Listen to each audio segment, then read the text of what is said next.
성경 66권의 편지, 오늘은 56번째 편지입니다. 디도서 말씀인데 특별히 온라인으로 예배를 드리기 때문에 최대한 지루하지 않도록 오늘은 본문의 배경에 대해서 지도와 함께 설명하면서 말씀을 묵상하려고 합니다. 사도행전 말씀 2장 11절을 보면 어떻게 말씀하고 있는가 같이 한번 읽어볼게요. 시작. 그레데인과 아라비아인들이라 우리가 다 우리의 각 언어로 하나님의 큰일을 말함을 듣는도다 하고, 오순절 성령 강림이 있을 때에 그곳에 있는 사람들이 모두 성령의 충만함을 받게 되는 사건이 일어나게 됩니다. 성경은 각자 다른 방언으로 말을 하기 시작했다라고 기록하고 있어요. 근데 그곳에 누가 있었냐면은 그레데 사람들이 그곳에 있었다 기록하고 있습니다. 그래서 신학자들은 아마도 그들이 고향으로 돌아와서 교회를 세웠던 것으로 보여집니다. 오늘 지도를 보면서 바울의 이야기를 한번 해볼 텐데, 바울은 로마에서의 1차 투옥에서 풀려난 후에 다시 전도 여행을 시작하게 됩니다. 그때 여러 사역자들과 함께 전도 여행을 시작합니다. 그런데 바울이 로마 감옥에서 풀려난 후에 어디로 갔을까요? 성경을 보면 바울은 로마 감옥에 갇히기 전에 꼭 가려고 했던 곳이 있다고 이렇게 기록하고 있어요. 로마서 15장 23절을 보면 이렇게 말씀하고 있어요. 이제는 이 지방에 일할 곳이 없고 또 여러 해 전부터 언제든지 서바나로 갈 때에 너희에게 가기를 바라고 있었으니, 그런 말씀이 있습니다. 28절을 보면 이렇게도 말씀하고 있어요. 그러므로 내가 이 일을 마치고 이 열매를 그들에게 확증한 후에 너희에게 들렀다가 서바나로 가리라, 그렇게 말씀하고 있습니다. 바울이 어디로 갔을 거야? 로마 감옥에서 풀려난 뒤에 바울이 어디로 갔는가? 서바나로 갔습니다. 서바나가 어디냐면 지금의 스페인 지역인데, 당시 1세기의 어떤 지정학적인 지식에 의하면 땅끝이 바로 스페인 서바나입니다. 이 서바나를 땅끝이다 그렇게 알고 있었습니다. 바울은 예루살렘과 온 유대와 사마리아와 땅끝까지 이르러 증인이 되리라 하신 그 말씀에 따라서 포기하지 않고 복음을 전하기 위해서 땅끝인 서바나로 향하게 되죠. 그리고 다시 이렇게 돌아오면서 오늘 말씀인 디도서의 배경이 되는 그레데 섬에 들리게 됩니다. 다른 사람이 누가 바울과 있었는지는 모르겠지만 정확한 건 이때에 디도가 바울과 함께 있었다라고 하는 거예요. 그런데 이 그레데 지역에 있는 교회를 보고 이 바울과 디도가 깜짝 놀라게 된 거죠. 뭐 섬 사람들이야 우리가 알고 있는 것처럼 되게 독특한 사람들이긴 하지만 그 땅에 있는 교회도 굉장히 무질서하고 자기중심적인 모습을 가지고 있었던 거예요. 게다가 그들 안에 이단의 위협도 만만치 않았습니다. 그곳에서 바울이 디도와 함께 사역을 했겠죠. 또 다른 사역자들도 바울과 함께 했겠죠. 그렇게 사역을 하다가 떠날 때가 됩니다. 그냥 그대로 갈 수 없는 상황이에요. 그래도 교회를 보니까 야, 이대로는 그냥 두고 갈 수가 없겠다 싶어서 바울이 결정한 게 뭐였냐면 디도를 그곳에 남겨두고 가는 겁니다. 디도서 1장 5절을 보면 이렇게 말씀을 하고 있어요. 내가 너를 그레데에 남겨둔 이유는 남은 일을 정리하고 내가 명한 대로 각성의 장로들을 세우게 하려 함이니. 아멘. 디도에게 수습해야 될 것이 있다. 지금 우리가 사역을 잘 했지만 우리가 이곳에 정리할 것이 있다라고 말하면서 그레데 교회를 그대로 둘 수 없어서 디도를 남겨두게 됩니다. 그리고 바울은 소아시아 지역으로 이동을 하게 되죠. 골로새를 방문하고 또 이어서 에베소를 방문하고, 근데 에베소 교회에 침투한 이단이 있으니까 그곳에 누구를 남겨두게 되는가? 디모데를 그곳에 에베소에 남겨두게 됩니다. 그리고 바울은 다시 어디로 가는가? 북서쪽에 있는 마게도냐 빌립보로 이렇게 바울이 가서 그곳에서 디모데 전서와 디도서를 기록하게 됩니다. 그래서 에베소 교회에 있는 디모데에게 디모데 전서를 보내고 그레데 섬에 있는 디도에게 디도서를 기록해서 보내게 되는 거예요. 그래서 거기에서 무엇을 하고 무엇을 가르쳐야 하는지를 알려주기 위해서 서신을 쓰게 됩니다. 그 후에 바울이 어디로 향했는가? 니고볼리라는 지역으로 이동을 하게 됩니다. 자, 여기까지가 오늘 본문 이전까지 확인해 볼 수 있는 바울의 선교, 우리가 흔히 말하는 4차 선교 루트입니다. 그 이유에 대해서는 이게 확인하기가 참 어려워요. 기록되어 있지 않습니다. 하지만 우리가 지난주에 묵상했던 디모데후서와 한번 연결해서 살펴보면 왜 바울이 니고볼리로 갔는지를 생각해 볼 수가 있습니다. 여러분, 왜 바울이 니고볼리로 갔을까요? 왜 그레데에서 또 잘 사역하고 있는 디도를 왜 빨리 오라고, 니고볼리로 왜 빨리 오라고 그렇게 바울이 재촉을 했을까요? 디도서를 계속 읽다가 보면 중요한 몇 가지를 발견할 수가 있습니다. 먼저 12절을 보면, 12절이 오늘 전부이기 때문에 12절을 다시 한번 읽어볼게요. 시작. 내가 아데마나 두기고를 내게 보내리니 그때 내가 급히 니고볼리로 내게 오라. 내가 거기서 겨울을 지내기로 작정하였노라. 바울이 뭐라고 얘기하냐면 겨울을 이 니고볼리에서 지내겠다 그렇게 이야기합니다. 왜요? 사역에 지쳐가지고 잠시 이 바다의 낭만을 누리면서 다음 사역을 준비하기 위해서 바울이 니고볼리에 머물러 있었을까요? 니고볼리 굉장히 큰 도시였고 교통의 요지였어요. 그곳에서 뭔가를 누리고 싶어서 바울이 있었을까요? 당시 이 그리스의 동쪽 지역에는 어떤 도시가 있었냐면 우리가 알고 있는 아테네, 또 고린도, 데살로니가, 빌립보 같은 그런 도시가 있었습니다. 많이 들어봤잖아요. 많이 들어봤다는 건 뭐냐면 그곳에 복음이 전해졌다는 거예요. 바울이 그곳에서 전도 사역을 했다는 겁니다. 근데 여러분, 오늘 본문에 기록되어 있는 니고볼리 들어본 적 있나요? 우리 거의 못 들어봤을 거예요. 이 얘기는 이 그리스 서쪽 지역은 전도되지 않았습니다. 선교가 이루어지지 않았던 겁니다. 복음이 전해지지 않았던 거예요. 게다가 니고볼리는 조금 전에 얘기했지만 큰 도시였습니다. 그리고 교통의 요지였어요. 그렇기 때문에 니고볼리에 복음이 전해지면 그 주변으로 복음이 확산될 수 있었습니다. 당연히 복음이 전해지지 않는 곳으로 와서 복음을 전하는 것은 바울에게 있어서 당연한 결정이고 당연한 행동입니다. 단지 복음을 전하기 위해서 니고볼리에 가서 겨울을 지내기로 결정했다는 걸까요? 분명히 바울은 디도에게 급히 오라고 합니다. 마치 겨울이 오기 전에는 꼭 와야 된다라는 것처럼 그렇게 말하고 있어요. 그대에 대해서 잘 사역하고 있는데 아데마 혹은 두기고를 보낼 테니까 자신의 있는 이 니고볼리로 그냥 오라는 게 아니라 빨리 오라는 거예요. 재촉하고 있어요. 왜일까요? 저는 지도를 보면서 이런 생각이 들었어요. 지도를 계속 보고 이렇게 루트를 이렇게 라인으로 그면서 이런 생각이 들었어요. 지도를 보면요, 별표로 표시된 곳이 니고볼리거든요. 그런데 지도를 가만히 보고 있는데 자꾸 저는 어디론가 가고 싶어지는 거예요. 제가 결벽증이 약간 있거든요. 자꾸 뭔가 선을 연결해야 될 것 같은 마음이 들어가지고 계속 보고, 이전에 디모데후서 말씀을 봤더니 마치 바울이 이렇게 말하는 것 같았어요. 디도야, 빨리 와서 겨울 동안은 이 니고볼리 지역에서 우리가 복음을 전하고 겨울이 지나고 봄이 오면 나와 함께 가야 할 곳이 있다. 우리가 로마로 가야 된다. 그렇게 말하는 것 같았어요. 지도를 보면 여러분 알겠지만 로마로 갈 수 있는 가장 가까운 지역이 어디인가? 니고볼리입니다. 조금만 배 타고 조금만 건너가면 바로 로마로 갈 수 있는 대로가 연결이 되어 있어요. 복음이 전해지지 않은 곳, 그리고 복음이 전해지면 그 복음이 확산될 수 있는 곳이기도 하지만 동시에 로마로 가장 빨리 갈 수 있는 도시가 어디냐면 니고볼리라는 겁니다. 물론 바울이 곧바로 로마로 갔다고 100% 확신할 수는 없습니다. 그런데 디모데후서와 한번 연결하고 당시 로마 교회의 상황을 우리가 생각해 보면 바울의 다음 행성지는 로마일 가능성이 굉장히 큽니다. 그렇다면 바울이 왜 로마에 가려고 했던 걸까요? 바울이 디도서를 기록했을 당시가 AD 65년 이후로 봅니다.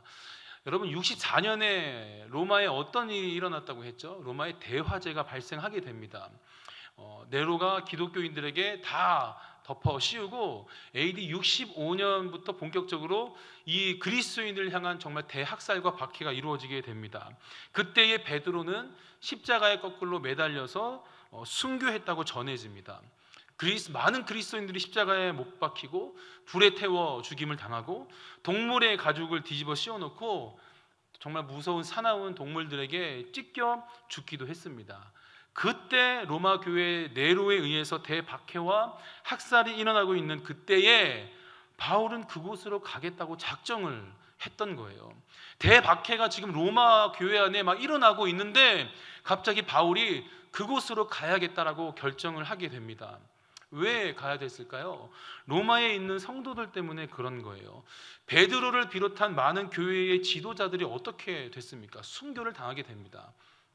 지금 로마 교회는 그들을 이끌어갈 지도자가 한 명씩 한 명씩 순교를 당하고, 특히 베드로가 순교를 당했기 때문에 그들을 이끌어갈 지도자가 부재 중이게 된 거예요. 정말 로마 교회는 세상의 말로 하면 정말 박살이 나고 있는 상황이었습니다. 하지만 바울은 잡히면 죽게 될 것을 알면서도 로마로 가기 위해서 니고볼리에 머물기로 작정을 한 거예요.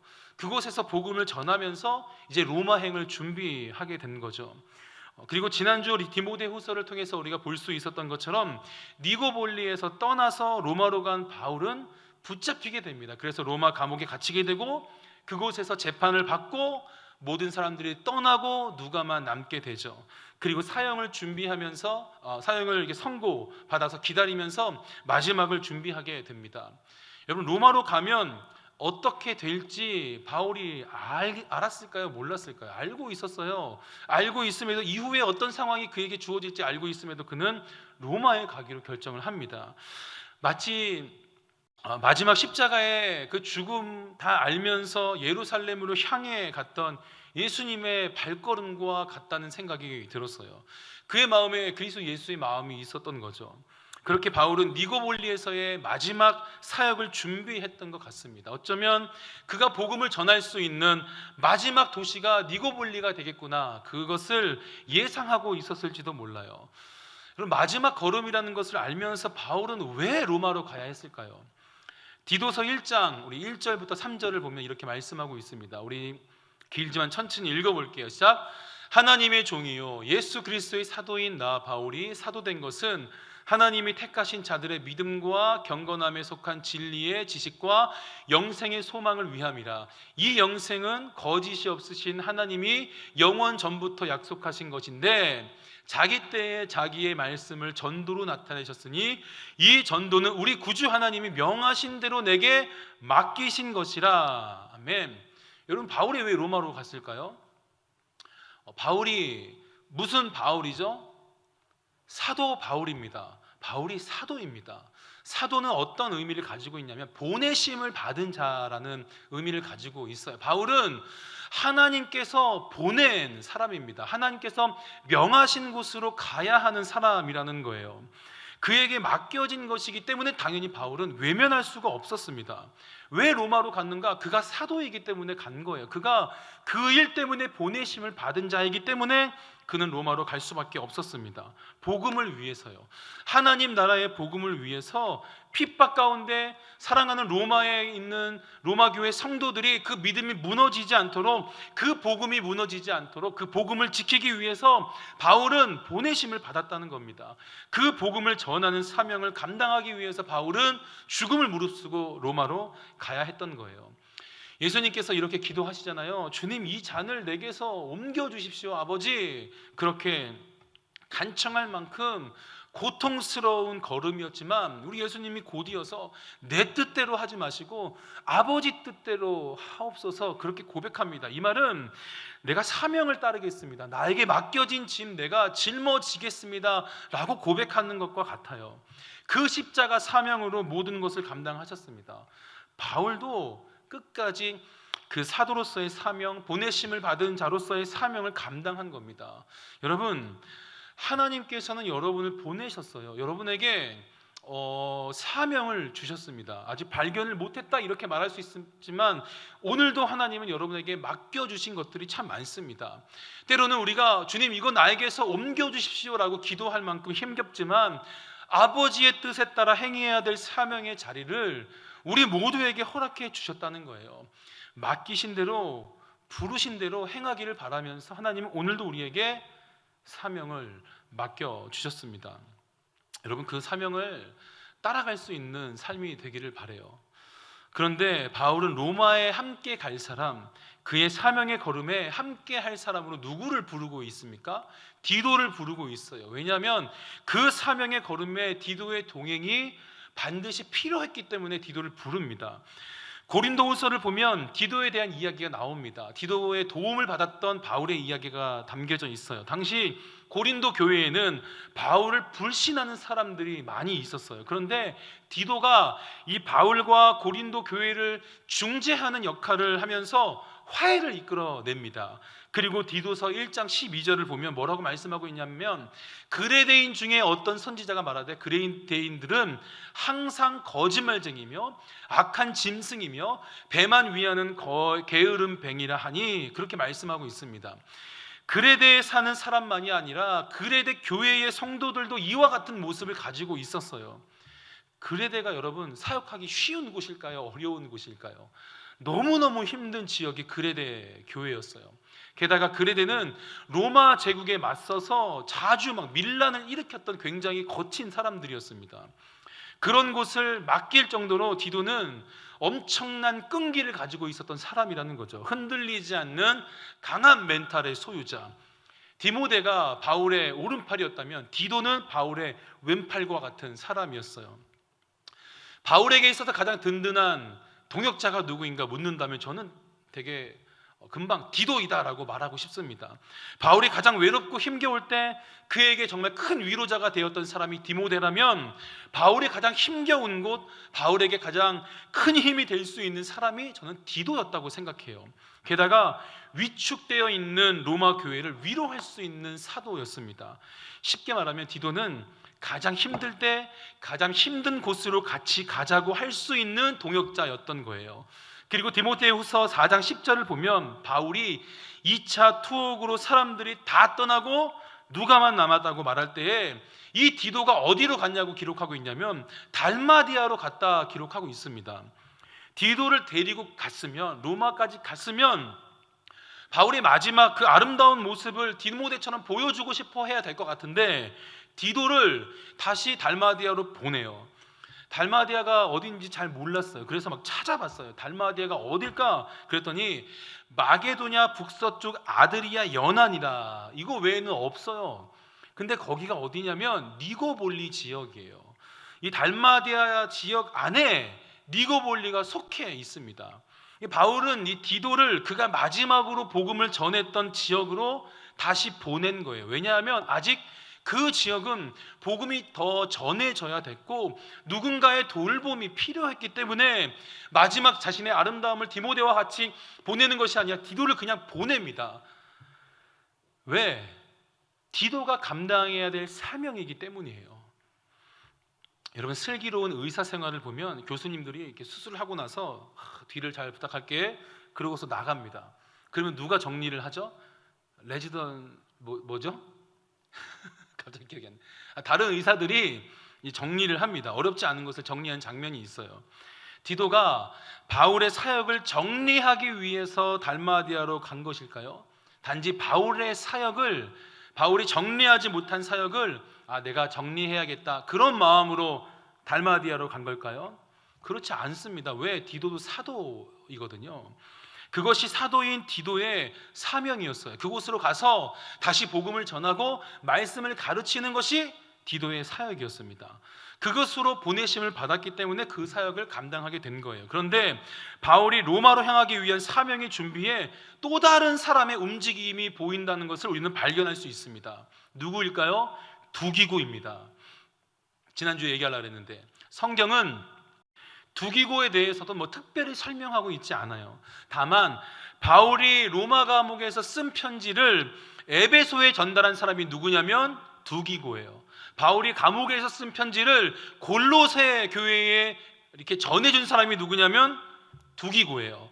2차 감옥 투옥 때에 디모데를 속히 오라고 하면서 디모데가 사역하고 있는 에베소 교회로 보낸 사람이 누구냐면 두기고예요.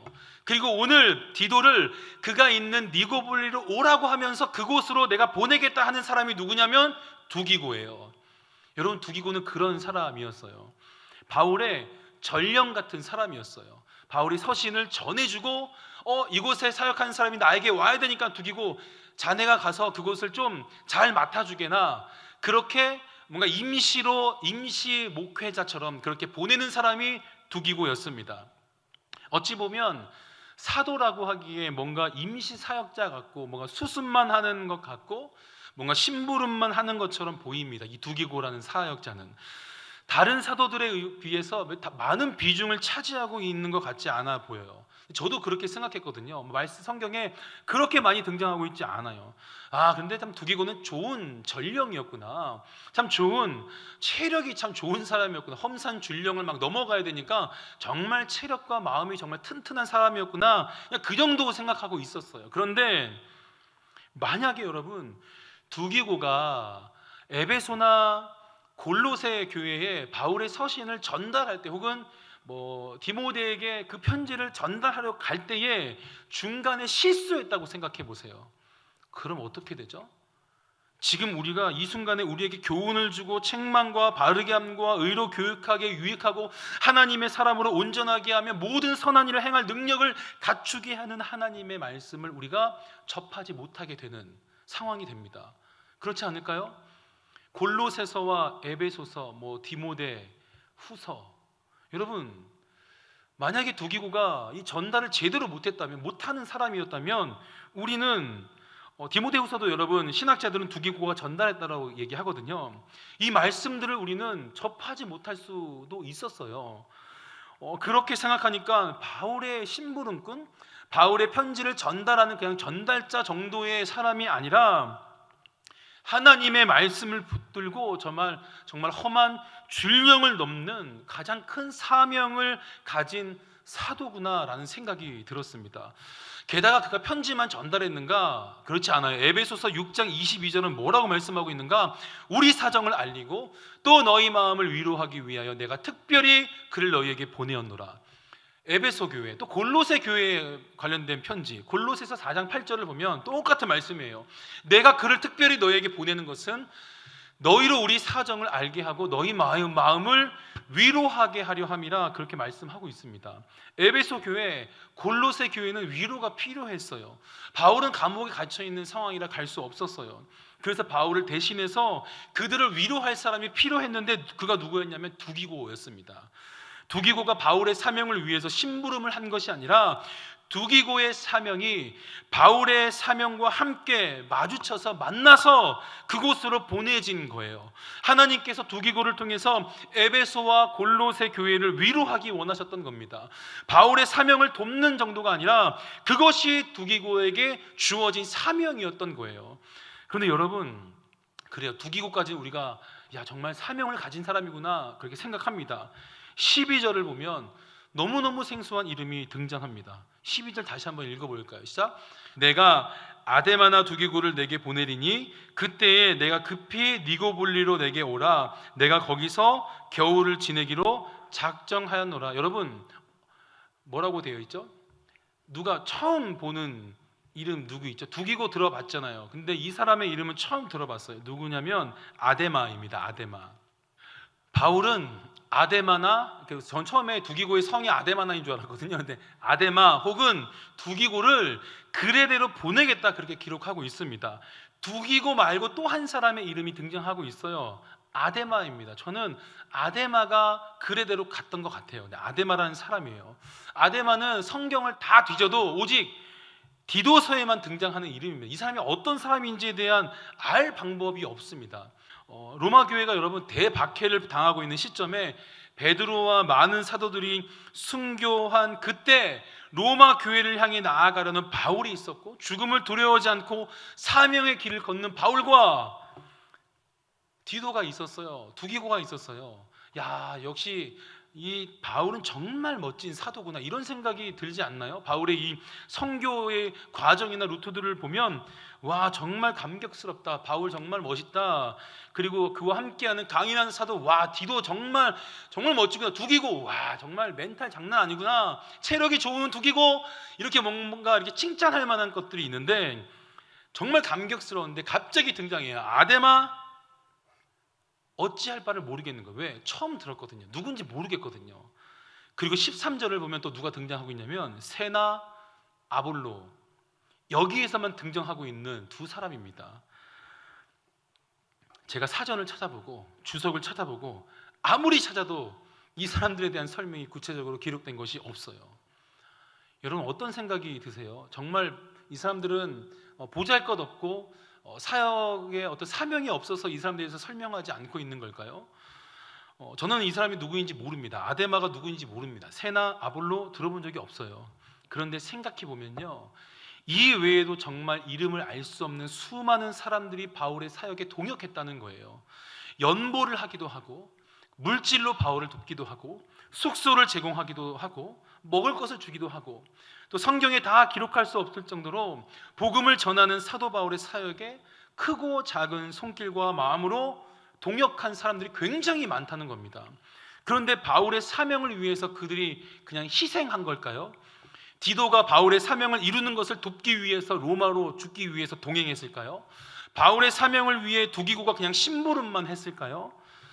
아니면 이름조차 기록되어 있지 않는 그 많은 사람들이 그냥 바울이 정말 열심히 복음 전도를 하니까 그냥 그를 좀 도와야지 하면서 그에게 연보하고 먹을 것을 주고 또 이렇게 물질로 후원하고 잠자리를 제공하고 힘내요 바울 그렇게 격려했던 걸까요?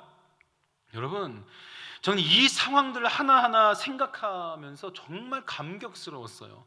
이들이 바울의 그 사역을 위해서, 바울의 사명을 위해서 희생한 것이 아니라 바울을 포함해서 그들은 모두 하나의 표대를 향해서 달려가고 있었던 거예요. 이름조차 기록되어 있지 않은 수많은 사람들, 그리고 오늘 본문에만 등장하고 있는 아데마, 이 모두는 하나의 표대를 향해서 그들에게 주어진 삶을 드립니다. 바로 하나님 나라의 복음을 위해서 그들은 크고 작은 마음과 행동들을 해 나갔던 거예요. 저는 이 말씀을 묵상하면서 사도들의 모습이 마치 독립운동가 같다는 생각이 들었어요. 누군가는 뛰어난 지략이 있고, 누군가는 강인한 체력이 있고, 누군가는 집중력이 강하고, 누군가는 참 성실합니다.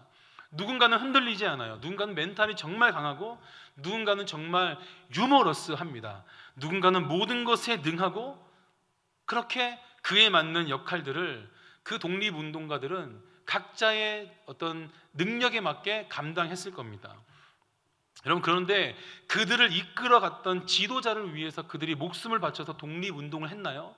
분명히 그들을 이끌어갔던 지도자가 있었을 텐데, 이 많은 사람들 독립운동가들이 그 지도자의 말을 듣고 그 지도자의 사명과 그 지도자의 원하는 그 표대를 향해서 그들이 그냥 희생한 걸까요?